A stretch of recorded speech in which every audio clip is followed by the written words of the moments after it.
Texas Tech football secured their first win in Manhattan, Kansas since 2008. And in today's video, we'll discuss how the Red Raiders did it, including Behren Morton starting off the game a little rusty, but dominating in the second half, and how Jacob Rodriguez is the best defender in college football in Lubbock, Texas. Damn it, you better get ready for college game day. Let's get to it.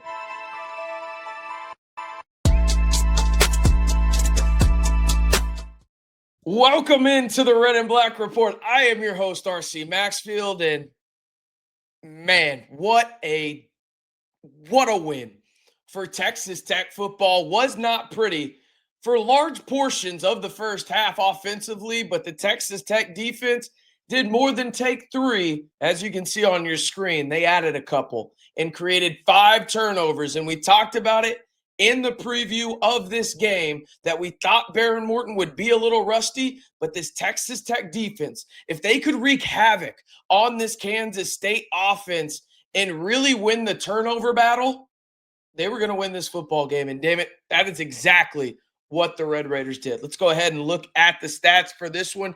You see it, Behren Morton, 21 of 32 in his return as QB1 for the Red Raiders after a couple of week hiatus due to multiple injuries, whether it was the leg or the tricep. It's all good now in Red Raider Nation. The one interception was on a play that was head-scratching, but nonetheless, Behren Morton had a couple of deep balls in this game that, well, they got me excited. I'll go ahead and say that. Jacoby Williams and Cam Dickey were sensational in this one. On 38 carries, had more than 200 yards rushing.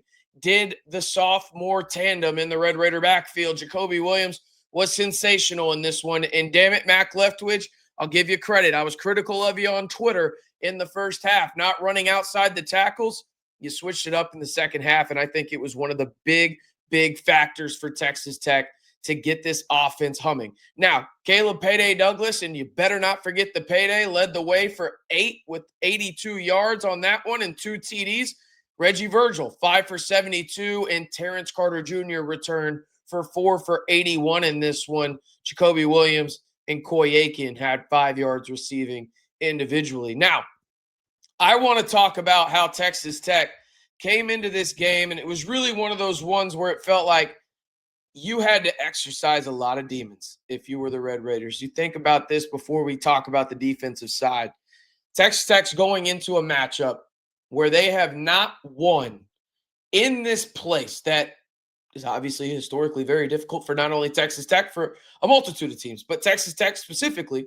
They had not won since Michael Crabtree and Mike Leach. Graham Harrell was on the sideline for the Red Raiders, 2008 to be exact. We needed to see, was this Texas Tech team different? We needed to see it in a multitude of ways, whether that was the offensive side of the football where the offensive line had to be better. And truth be told, in the first half, they were pretty pedestrian in a lot of ways. But they came out in the second half and absolutely inserted their will into this football game and dominated in the second half in a lot of ways. They absolutely made this Kansas State pass rush and really just run game that was trying to stop the Texas Tech run game just quit. They quit in the second half. I mean, and that was because of the physicality that the Texas Tech Red Raiders had on the offensive line. So I was hypercritical of them after the Oklahoma State game. And honestly, I was pretty critical of them on Twitter in the first half. But hey, you give your flowers when they're due, and you got to give this Texas Tech offensive line and that second half performance really a ton of credit. They were phenomenal in the second half, in my opinion. All right, let's talk about what was truly phenomenal for the Red Raiders in this one, this defense. Ladies and gentlemen, I don't mean to be hyperbolic. I don't mean to overreact. I think we have seen enough to say this with confidence. And people are going to have to bring, other facts to the argument for somebody else. Your Texas Tech Red Raiders have the best defensive player in the country, and his name is Jacob Rodriguez.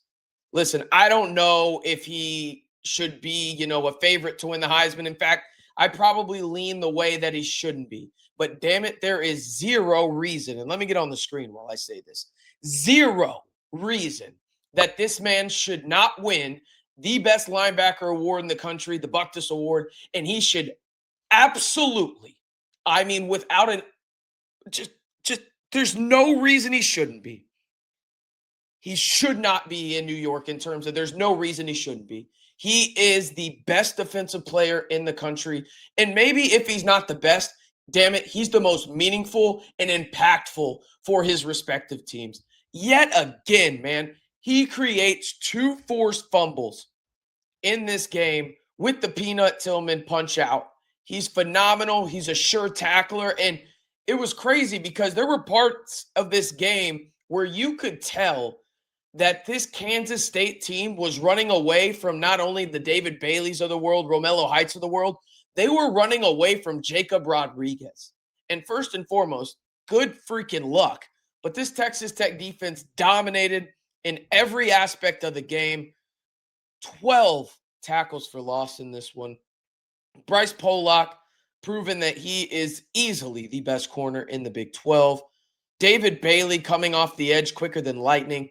Romello Height made an impact as well. Lee Hunter, we don't talk about his impact enough and how he just kind of frees up space for the likes of David Bailey, Romello Height, and the Texas Tech pass rushers. I mean, they were just phenomenal in this game. And really, I want to give a bunch of credit to the Texas Tech secondary. After, a couple of weeks where I get it, Oklahoma State didn't look phenomenal because, well, they're Oklahoma State, right? But you had a couple of miscues, specifically at Arizona State and everything, and you got back on track if you're the Texas Tech secondary. And that was something that we talked about on this channel in the preview as well. We thought Bryce Pollock had a chance to have a big day, okay? He gets a pick on the first defensive play of the game. The biggest thing for me, though, from a Texas Tech standpoint on the defensive side was, were they going to be able to contain Avery Johnson? And truth be told, in the first half, not really, right? I know Avery Johnson had a rushing touchdown in the second half as well. But they made critical adjustments in the second half to really limit the potential of Avery Johnson taking over this game with his legs, much like he did in his lone matchup against Texas Tech out in the 806 2 years ago. This defense is legit. It's a top 5 unit in the country. I'm not telling you anything you don't know at this current moment, but damn it, we needed to see it in a game that was hypercritical to Texas Tech's success and have them be in a position now against BYU, and we'll talk about game day here in a second, where the Red Raiders hold their Big 12 title fate in their hands, and they have every opportunity to get the most important win in Texas Tech program history over the last maybe 2 decades, since easily 2008 when the Red Raiders defeated the Texas Longhorns on November 1st. That's the kind of sizable game we're talking about out in the 806 this upcoming weekend. How really big was this game for Texas Tech?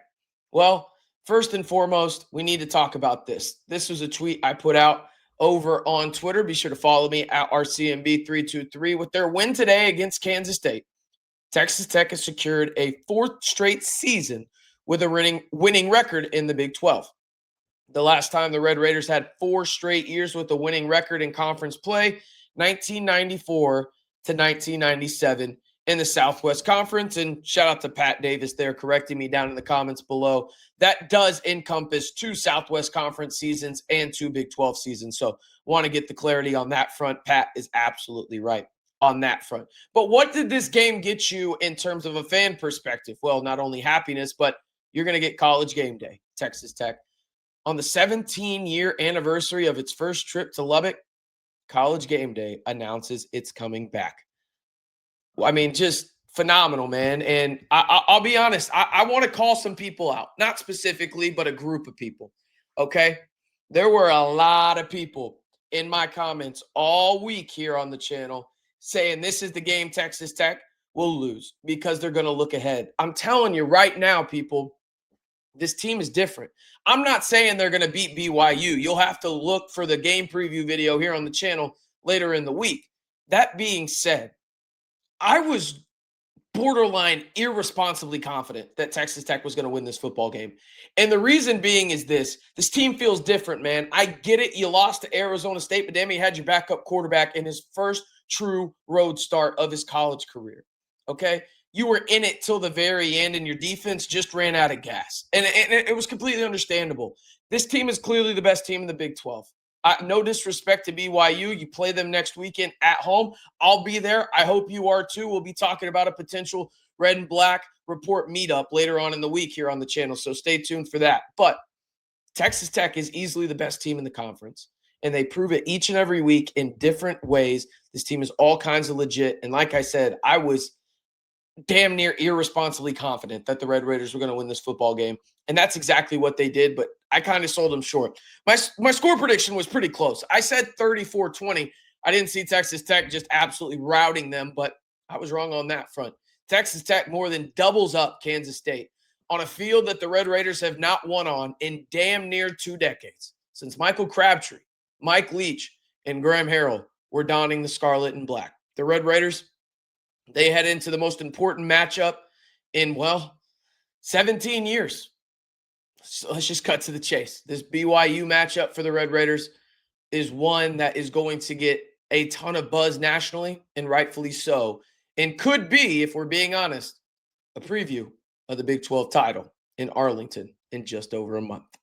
All right, that's going to do it for today's video. Appreciate y'all tuning in. If you haven't already, be sure to like the video, hit that subscribe button, as it's the best way to help support the channel. Again, it's 100% free, and you're going to want to stick around this season. Basketball season's right around the corner, but Texas Tech football, they look to be having one of those special seasons, and this is the place to be with the most interactive group of Texas Tech fans on YouTube right here in the Red and Black Report. All right, I'm RC Maxfield reminding you, as always, stay safe and wreck 'em Tech, damn it.